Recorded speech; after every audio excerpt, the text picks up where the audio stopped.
Jour de fête dans la petite bourgade de Georgetown.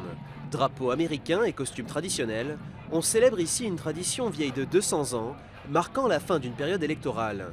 À quelques rues de là, le magasin El Mercado, lui, reste ouvert pour ses clients majoritairement hispaniques. Ces 20 dernières années, l'afflux d'immigrés latino-américains a transformé Georgetown. La ville abrite aujourd'hui l'une des plus importantes communautés d'immigrés guatémaltèques en Amérique. Gerson a fui la guerre civile dans son pays en 1990 pour rejoindre le Delaware, au nord-est des États-Unis. Mais à son arrivée, l'accueil est loin d'être amical. Mon frère et moi, on avait faim, donc on est entré dans un restaurant. Mais le propriétaire nous a dit qu'on n'avait pas le droit d'être ici. J'ai demandé pourquoi et il m'a répondu parce que les gars comme vous n'ont pas le droit. Ça, c'était le pire, cette sensation d'être discriminé. Surtout quand vous pensez qu'il y a quelques années, j'ai fini par racheter le restaurant, et pour une bouchée de pain.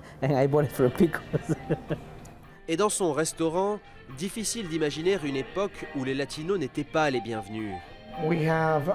La communauté va mieux qu'il y a 10 ans. La première génération qui est arrivée dans la région de Delmarva il y a 20 ans, c'était une population rurale qui ne parlait pas anglais, principalement des hommes. Il y avait tous les problèmes liés à une première vague d'immigrants. C'est en train de changer. Ça prend du temps, mais nous sommes dans une période de transition. En à peine 20 ans, le quartier de Kemetown à Georgetown est devenu une vibrante réplique de Guatemala.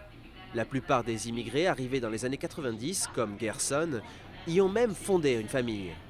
Le matin, quand je me réveille, je me dis, fais comme si aujourd'hui était ton premier jour en Amérique, mais en utilisant tout ce que tu as acquis depuis.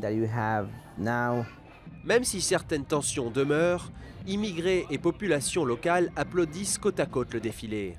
Preuve du chemin parcouru ces 20 dernières années.